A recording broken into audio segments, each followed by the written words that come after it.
하나님의 생각과 우리의 생각이 다를 때가 많이 있죠. 그래서 하나님께서 일하시는 것이 때로는 이해가 안 될 때가 있습니다. 또 하나님께서 일해 나가시고 계심에도 불구하고 우리와 맞지 않아서 보이지 않을 때가 있습니다. 그래서 하나님 지금도 일하고 계십니까? 라고 하는 질문을 던질 때가 있습니다. 이 질문을 왜 합니까? 믿음이 없어서 하는 것이 아니라 믿음이 있는 사람이 이 질문을 던지는 겁니다. 그동안에 기도했기 때문입니다. 또 그동안에 기다렸기 때문에 그렇죠. 오랫동안 참아왔기 때문에 이 질문을 던지는 겁니다. 그럼에도 불구하고 현실이 여전히 힘이 들고 어려울 때에 우리는 하나님께 이 질문 또 던집니다. 하나님 정말로 지금도 일하고 계시는 것 맞습니까? 만약에 그렇다면 뭐라 하나라도 좀 보여주십시오.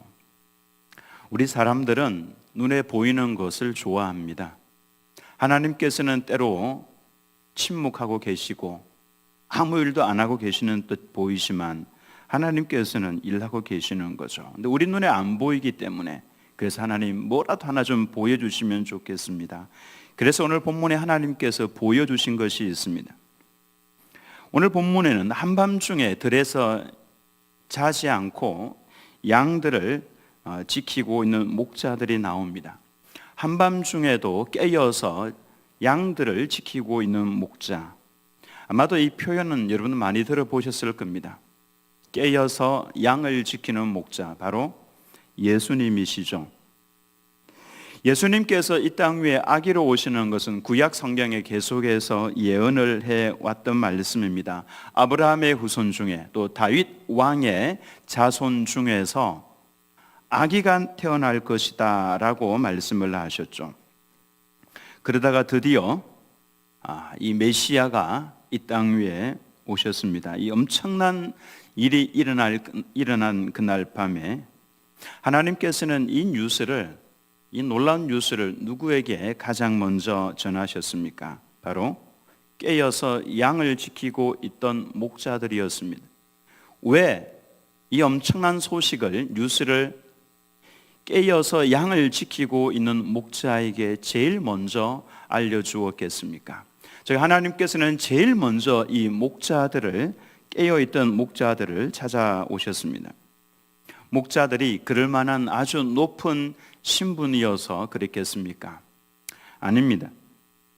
당시 제일 천한 직분, 사람들이 제일 꺼려하던 직분이 바로 직업이 목자들이었습니다. 이 목자였습니다.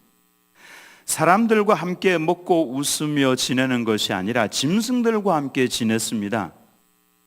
짐승들과 함께 먹고 마시면서 잘 씻지도 못해서 냄새가 많이 나는, 그리고 잘 먹지도 못해서 늘 배가 고프고 사람이 늘 그리운 사람들이 이 목자들입니다. 그리고 늘 잘 자지 못해서 피곤한 얼굴을 하고 있는 사람들이 목자들이었죠. 오늘 걸어다닌 광야길을 내일 또 양떼를 이끌고 또 걸어가야 됩니다.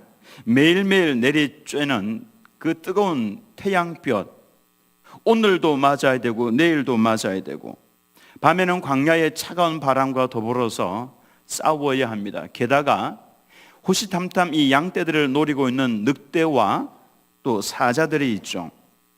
그래서 늘 신경을 곤두세우고 살펴보아야 합니다. 그리고 이들이 나타나면 목숨을 걸고 싸워야 되는 것이죠. 이 직업이 보통 직업이 아닙니다. 자신의 목숨이 위태로울 수 있는, 우리는 보통 성탄절 이 카드에 보면 목자가 참 멋지게 이렇게 그림이 그려져 있습니다만 실제로는 전혀 그렇지 않습니다. 늘 무술을 연마해야 되고, 왜냐하면 짐승들과 싸워야 하니까 목숨이 언제든지 위태로울 수 있는, 잘 자지 못하는, 어제 했던 일을 오늘 똑같이 태양빛 아래를 걸으면서 양들을 지키는, 그래는 누가 이 목자를 좋아하겠습니까?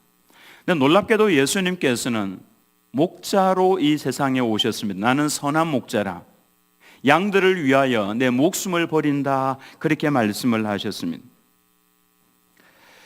예수님도 양을 지키시는 목자이시기 때문에 예수님께서 이 땅에 태어나셨을 때에 그 소식을 제일 먼저 하나님께서 전해 주었던 사람들이 바로 예수님을 닮은 목자들이었습니다. 이 놀라운 특권을 이 목자들이 누렸던 것이죠. 마찬가지입니다. 마지막 날 예수님 재림하실 때에 제일 먼저 찾아오셔서 그들을 구름 속으로 끌어올릴 사람들이 있습니다. 바로 예수님을 닮은 사람들입니다. 예수님을 누가 제일 많이 닮을 수 있습니까? 예수님과 함께 걸어가는 사람, 예수님과 함께 동행하는 사람, 예수님과 함께 늘 대화를 하는 사람, 늘 예수님의 말씀을 사모해서 그 말씀을 펼쳐서 읽고 또 들으며 묵상하는 그 성도가, 예수님을 늘 가까이 하는 성도가 제일 예수님을 닮을 수가 있는 것이죠.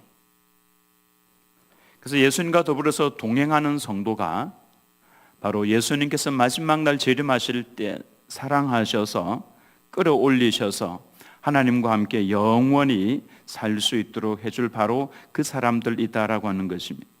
그래서 우리 모두는 매일매일 이제 우리가 예수님을 믿으면은 결단을 내리셔야 합니다. 나는 지금부터 양다리 걸치고 사는 것이 아니라 예수님 닮을 것이고 예수님과 함께 걸어갈 것이고 예수님과 동행하는 삶을 살겠다라고 다짐을 하시고 걸어가시는 것이 좋습니다. 그래서 하루하루 우리 주님 예수님과 더불어 동행하는, 늘 주님과 함께 걸어가는 우리 드림교회 모든 성도님들 다 되시기를 예수님의 이름으로 축원합니다. 밤에 양떼를 지키는 목자들에게 갑자기 하늘이 갈라지면서 영적인 존재들, 천사들이 나타났습니다. 얼마나 무서웠겠습니까? 우리 같으면 좋았겠다, 천만의 말씀입니다. 이 육체를 가지고 있는 존재가 영적인 존재를 만나면 두려워서 벌벌 떨게 되어 있습니다. 목자들이 굉장히 무서웠습니다. 근데 그때 두려워하지 마라. 내가 큰 기쁨의 소식을 너에게 전하노라. 오늘 다윗의 동네에 너희를 위하여 구주가 나셨으니 곧 그리스도 주시니라. 요약을 하면 오늘 메시아가 태어났다. 오늘 밤에 메시아가 태어났는데 다윗의 동네 베들레헴에 태어났다. 그러면서 아주 중요한 말씀을 한 말씀 하셨습니다. 12절 말씀인데 같이 읽겠습니다. 시작. 너희가 가서 강보에 쌓여 구유에 뉘어 있는 아기를 보리니 이것이 너희에게 표적이니라 하더니, 여기서 말하는 표적, 세메이온이라고 하는 헬라어입니다. 이 단어는 어떤 사실을 증명하기 위해서 주어지는 표지다라고 할 수 있습니다. 표지판은 그것이 목적이 아닙니다. 표지판은 목적지를 보여주는 것이죠. 이 아기가 메시아임을 보여주는 표적, 그것이 무엇입니까? 바로 강보에 쌓여 뉘어 있는, 구유에 뉘어져 있는 아기가 바로 그 표적이라고 하는 것이죠. 강보, 구유, 아기, 이것이 바로 메시아를 보여주는 표적이다, 그렇게 말씀을 합니다. 한번 그림을, 사진을 하나 보여주시죠. 우리 아이들은 잘 모를 수 있는데 예수님께서 태어나실 때 여관에 머물 곳이 없었고 또 집도 없었습니다. 그래서 우리의 짐승의 우리의 임시 방편으로 가서 아기를 낳았습니다. 아기를 낳았는데 둘 곳이 없어서 구유에 누워있다 그랬죠. 구유는 죽통을 말합니다. 양이나 이 짐승들의 음식통 또는 죽통이라고 그러죠. 그곳에 아기를 강보는 아기를 싸는 옷을 말하죠. 이불을 말하죠. 이렇게 싸서 저렇게 두었습니다. 우리는 보통 메시아 그러면은 힘을 생각을 합니다. 아주 강력한 힘. 조금 전에 목자들에게 하나님께서 보여주셨던 천사, 그 천사들 사이에서 예수님께서 왕관을 쓰시고 내가 메시아다라고 하면서 온 세상에 선포하시면서 짠하고 나타나실 수도 있습니다만은, 충분히 그렇게 하실 수 있습니다만은, 하나님께서는 메시아를 보내주실 때 그렇게 보내주시지 않았습니다. 정반대로 강보에 쌓여서 그리고 구유에 뉘어져 있는 어린 아기의 모습을 보여주시면서 이것이 메시아의 표적이다라고 말씀을 하셨습니다. 우리의 예상을 완전히 뛰어넘는 그런 하나님의 생각이죠. 강보는 아기를 싸는 포대기를 말합니다. 구유는 짐승들의 밥통이죠. 또는 죽통. 그리고 이 아기는 헬라어로 브레포스라고 합니다. 브레포스. 이 브레포스는 태중에 있는 아기, 또 갓 태어난 아기, 그 갓난 아기를 브레포스라고 그럽니다. 이런 성경 말씀을 읽다가 보면은 지금도 잘못 나와 있는 카드들, 이런 그림들, 선입관들 많이 있는데요. 목자들이 와서 예수님께 경배했을 때는 그때는 예수님을 가리켜서 아기라 그럴 때 헬라어로 브레포스를 쓰고 있습니다. 헬라어에는 이게 확실히 구분이 됩니다. 그냥 단순한 아기가 아니라 브레포스, 즉 갓난 아기를 말합니다. 목자들이 와서 예수님께 경배할 때는 양의 우리에 왔었죠. 짐승의 우리에 와서 경배를 합니다. 그래서 그 아기를 보고 할 때 그 아기는 브레포스라고 하는 단어가 사용되고 있습니다. 근데 동방에 있는 박사들이 와서 어디에 들어갔냐면 우리에 들어가지 않고 집에 들어갑니다.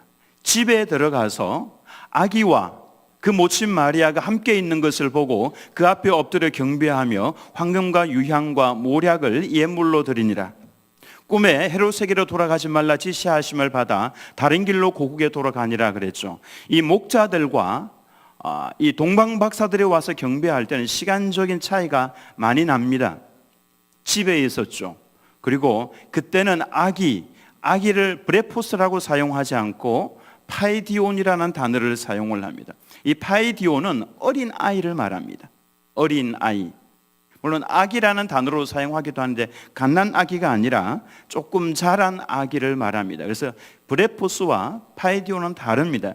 그러니까 동방의 박사들이 목자들과 함께 와서 그곳에 경배하면서 예물을 드린 것 아닙니다. 제 총신대학교 선배 목사님 중에서 이 부분을 깊이 연구해가지고 이런 그 재밌는 논리를 펴면서 동방의 박사들이 누구인가? 신라에서 온 우리나라 사람들이다 이렇게 이야기를 주장을 하기도 합니다. 어쨌든 뭐 조금 다르긴 합니다만은 왜 그러냐면은 헤롯 왕이 동방 박사들을 불러서 별이 나타나는 때가 언제였느냐 자세하게 물어봅니다. 자세하게 물어보고 난 다음에 동방의 박사들이 다른 길로 가죠. 속은 줄을 알고 성경 말씀 이렇게 나와 있습니다. 박사들에게 자세히 물어본 그때를 기준으로 해서 2살 아래로 다 죽이라 이렇게 명령을 내리죠. 2살 아래로. 만약에 지금의 이란이나 이라크 지역, 페르시아 지역에서 온 유대인들이었다면 그곳에서 여기까지 오는 데는 약 5개월 걸립니다. 거의 한 2년 가까이 걸린 것이죠. 그러니까 제일 멀리 있는 곳, 중국도 아니고 인도도 아니고 중국도 아니고 제일 멀리 있는 곳 하니까 한반도가 나왔어요. 한반도에서 별을 연구하는 곳이 첨성대가 있죠. 신라에. 그러니까 신라에서 온 거 아닌가? 사실은 아닐 수 있습니다만 어쨌든 2년 동안 어쨌든 이 동방의 박사들이 아기에게 가서 경배할 때 그 아기는 브레포스 갓난 아기가 아니라 파이디온 이미 자라 있는 한 2살 정도 이상 되는 그 정도 되는 아기였다라고 하는 것이죠. 근데 이 브레포스 태중에 있던 아기가 갓 태어나왔는데 이 아기는 아무런 힘이 없습니다. 하나님께서는 이 아기를 보여주면서 메시아의 표적이다 그렇게 말씀을 합니다. 아무런 능력도 없는 바로 이 모습이 메시아다라고 하는 것이죠. 우리는 메시아 그러면은 기적과 파워, 능력 이와 같은 것을 생각을 합니다. 그래서 로마의 압제에서부터 이스라엘을 구원시킬 수 있는 강력한 메시아가 나올 것이다 라고 생각을 하는데 하나님의 생각은 완전히 달랐습니다. 하나님께서 보여주신 메시아의 표적은 강보에 쌓여서 구유에 뉘어져 있는 갓난 아기였습니다.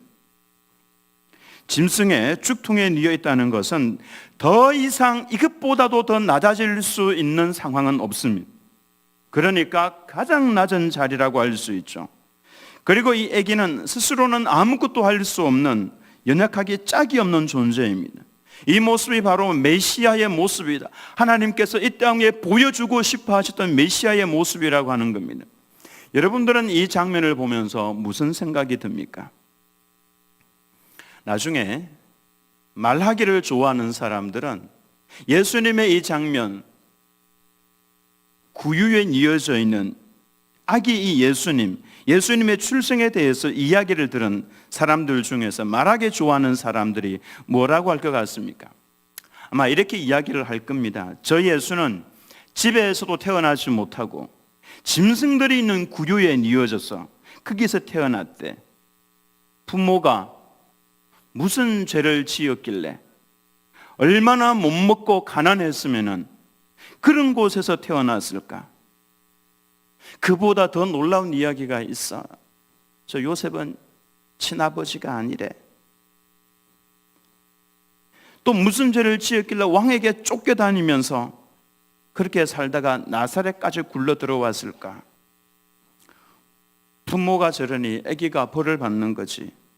끼리끼리 모여서 다른 사람의 약점을 파고들면서 손가락질하는 그런 사람들이 있었을 겁니다.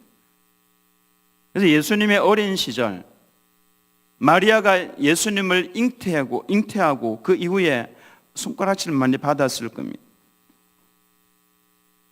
우리는 어떻게 해야 됩니까? 우리는 남의 말을 나쁘게 해서는 안 됩니다. 예수님은 참 고난을 많이 당하셨어요. 나사렛이라고 하는 그 시골 동네 거기에서 무슨 선한 것이 나겠느냐 이런 이야기도 들었습니다. 우리는 나쁜 말을 하면 안 됩니다. 남에 대해서 선하고 좋은 말, 또 상대방이 없으면 그 자리에 없으면 그 사람에 대한 이야기를 안 하는 것이 좋습니다. 제가 그걸 많이 해보니까요. 하나님의 은혜가 없어요. 그 사람이 없을 때는 그 사람에 관한 나쁜 이야기는 안 하는 것이 좋습니다. 하나님의 역사가 일어나지를 않습니다. 그래서 우리는 선한 눈으로 보는 것이 좋습니다. 설령 악한 일을 하는 걸 보았다 할지라도 일단은 무슨 이유가 있을 거야 이렇게 생각을 하면서 접근을 하는 것이 좋습니다. 강보에 쌓여서 구유에 뉘어있는 메시아의 모습을 우리가 선한 눈으로 한번 보시기 바랍니다. 약해 보이죠? 여기에 무슨 죄악이 있습니까? 여기에 무슨 포악이 있습니까? 여기에 무슨 욕심이 있습니까? 짐승의 우리이지만 얼마나 평화롭습니까?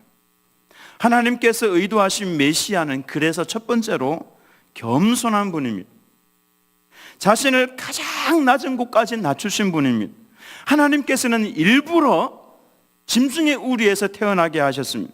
그리고 구유에 놓여졌던 것이죠. 이 세상에 예수님만큼 낮아진 사람이 어디에 있습니까? 그래서 예수님께서 가장 기뻐하시는 사람은 얼굴을 땅에 대고 엎드리는 사람입니다.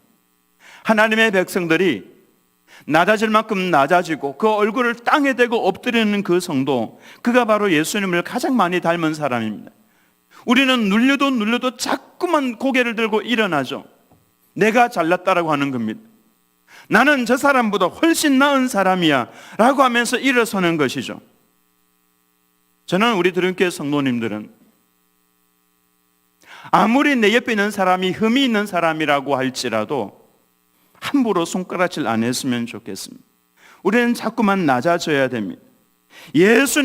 하나님이신 예수님께서 낮아지셔서 구유에 그곳에서 태어나셨습니다. 두 번째로 예수님께서는 이 그림만 딱 보면은 평화를 사랑하시는 분입니다. 근데 이 평화는 예수님께서 주시고자 하는 이 평화는 그냥 주어지는 것이 아닙니다. 아픔과 손해를 참으면서 오는 평화이죠. 그래서 예수님께서는 오른뺨을 때리면은 고개를 왼쪽으로 돌리셨습니다. 왼쪽 뺨을 때리면 오른쪽으로 고개를 돌리셨습니다. 겉옷을 가지고 자는 자에게 속옷까지도 벗어주시는 그런 모습 보여주셨습니다. 억지로 오리를 가게 하면 기쁘게 심리까지 함께 동행을 해주는 분이 예수님이셨습니다. 평화를 사랑하셔서 그렇습니다. 여자가 한을 품으면 온유월에도 서리가 내린다, 이런 말이 있죠. 무섭습니다. 여자를 한을 품게 만들지 마시기 바랍니다. 근데 남자가 한을 품으면 어떻게 됩니까? 전쟁을 일으킵니다. 제가 인공지능에게 물어봤습니다. 앞으로 세상이 어떻게 될 것 같느냐? 앞으로 세상이 어떻게 될 것 같느냐? 그림을 한번 그려서 보여다오. 이렇게 명령을 내렸더니 이런 그림을 하나 그려줬습니다. 한번 그림을 하나 보여주시죠.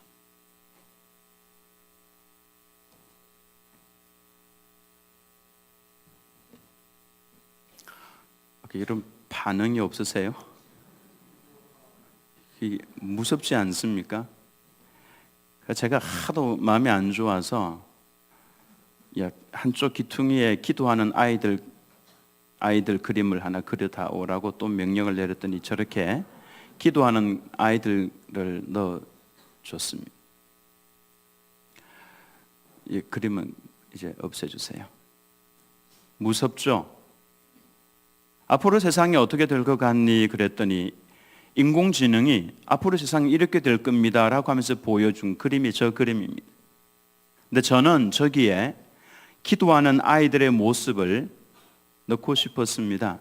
왜냐하면 세상이 아무리 악해진다고 할지라도 그 가운데 기도하는 하나님의 남은 백성들이 있기 때문에 그런 것이죠.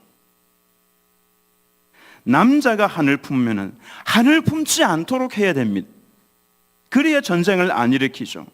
그래서 오른뺨을 때리면은 나도 두 대, 세 대를 때리는 것이 아니라 예수님께서는 그렇게 하지 않으셨습니다. 억지로 오리를 가게 하면은 즐겁게 심리까지도 걸어가 동행을 해주어라. 놀라운 영상이 하나 있어서 한번 보여드리고 싶습니다. 영상 하나를 보여주시죠. 인류 역사상 가장 잔혹한 전쟁 중 하나로 기록된 제1차 세계대전. 1914년 여름에 시작된 이 전쟁은 크리스마스 전에는 끝날 것이라는 기대와 달리 끝없는 참호전으로 치닫고 있었습니다. 그렇게 시간은 흘러 겨울이 왔고 1914년 12월 24일 크리스마스 이브, 전선의 차가운 어둠 속에서 믿기지 않는 일이 일어납니다. 독일군 참호 위로 누군가 노래를 부르기 시작한 것입니다. 바로 크리스마스 캐롤, 고요한 밤, 거룩한 밤이었습니다. 독일군이 먼저 시작한 노래에 영국군이 화답했습니다. 곧 양측 병사들이 함께 부르며 고요했던 전장이 노래로 가득 찼습니다. 그렇게 크리스마스 아침이 밝아왔습니다. 병사들은 총을 내려놓고 참호 밖으로 조심스럽게 걸어 나왔습니다. 어제까지 서로를 겨누던 적군이었습니다. 그들은 비무장지대 한가운데서 만나 뜨거운 악수를 나누기 시작했습니다. 전쟁의 비극 속에서도 인간의 존엄과 사랑이 꽃피었던 역사상 가장 아름다운 휴전이었습니다.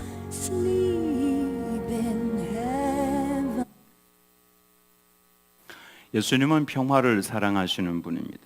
서로 싸우고 물고 죽이는 인류, 그 인류가 주의 이름을 부르면 그 속에 평화가, 화평이 찾아오게 되어 있습니다. 우리 모두는 예수님께서 이런 모습으로 오셨구나.